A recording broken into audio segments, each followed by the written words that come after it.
Good day, everyone. Today, we're going to take a closer look at the structure of an animal cell.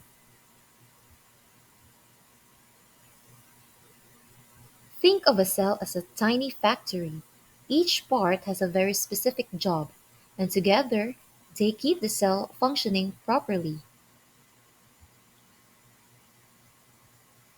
By the end of this lecture, you'll be familiar with the key components of an animal cell and how they work together to maintain life. Ready to get started? Let's begin with the cell membrane. The cell membrane is the outer boundary of the cell, acting like a security guard for the cell.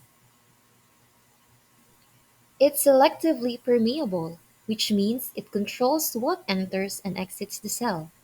Only certain substances can pass through it, like nutrients and waste, and it helps maintain a stable internal environment.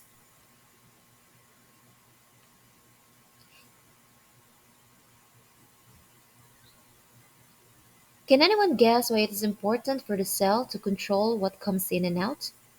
What might happen if it didn't?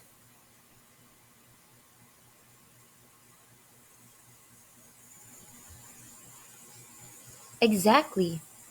Controlling entry and exit is vital for maintaining balance in the cell. This process is called homeostasis, where the cell keeps conditions just right for survival. Next up is the nucleus, which is often referred to as the cell's control center. It holds the DNA, the blueprint for all the functions and structures of the cell. A DNA is the instruction manual for making proteins, which are essential for nearly every process in the body. So, the nucleus essentially directs the cell activities.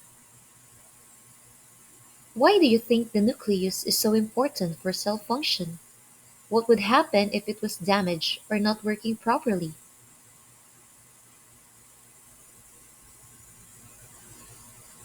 Exactly. If the nucleus doesn't work properly, the cell can make the proteins it needs to survive, which can lead to diseases or dysfunctions.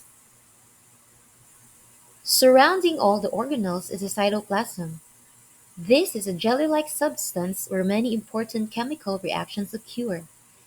Think of it as a workshop where different processes take place. The cytoplasm is mainly water, but it also contains enzymes, salts, and other molecules necessary for metabolism.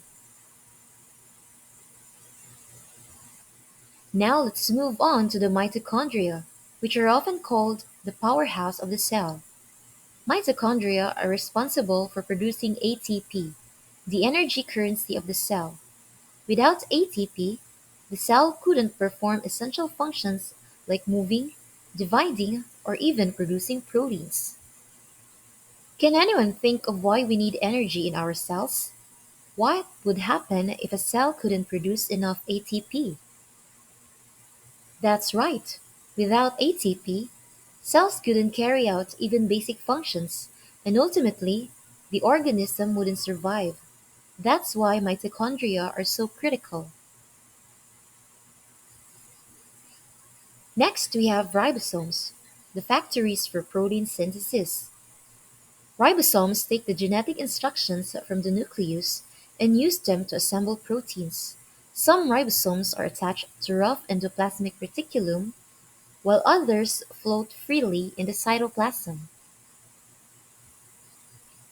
Endoplasmic reticulum. These organelle processes and transports proteins synthesized in ribosomes.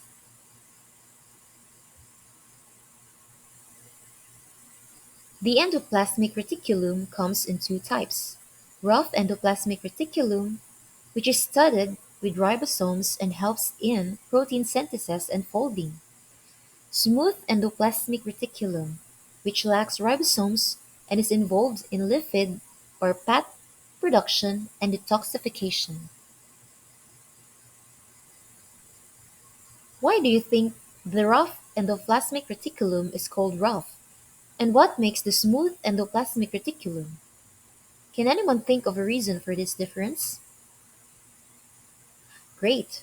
The rough endoplasmic reticulum has ribosomes attached, which makes it appear rough, while the smooth endoplasmic reticulum is smooth because it lacks ribosomes.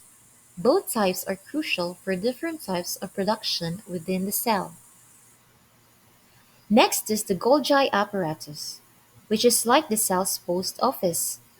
After proteins are made in the rough ER, they are transported to the Golgi apparatus. In the Golgi apparatus, they are modified, sorted, and packaged into vesicles. These vesicles can then be shipped to their final destination within or outside the cell. Moving on to lysosomes. These are the cell's garbage disposal system. Lysosomes contain enzymes that break down waste, cellular debris, and even malfunctioning organelles.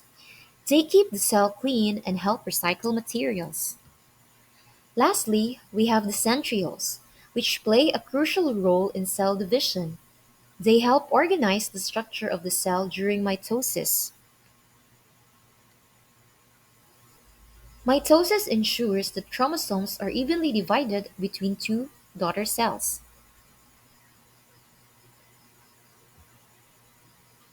To wrap up, today we explored the main components of the animal cell and how each organelle contributes to the cell's overall function.